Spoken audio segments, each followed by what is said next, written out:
ลิปนี้ไม่มีแพลนหรูไม่มีรถเซอร์วิสมีแค่ผมกับเจ้าแลมเบต้า X300 สีลาเต้ลูกชายของผมนี่เองจากราชบุรีไปชุมพร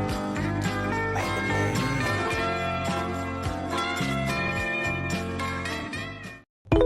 Sunday morning rain is falling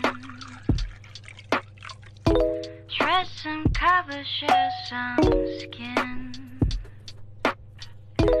Clouds are shrouding us in แล้วตอนนี้เราก็มาถึงที่พักแล้วนะครับผมเราจะมาพักกันที่ทานวราบีชรีสอร์ทอยู่ที่บ้านกลุ่มนะครับติดกับทะเลบรรยากาศโคตรดีหลังจากที่ไม่ได้มาที่นี่ประมาณ3ปีได้พื้นที่ก็ยังไม่เคยเปลี่ยนไปนะยังสงบและเหมาะกับการพักผ่อนเหมือนเดิม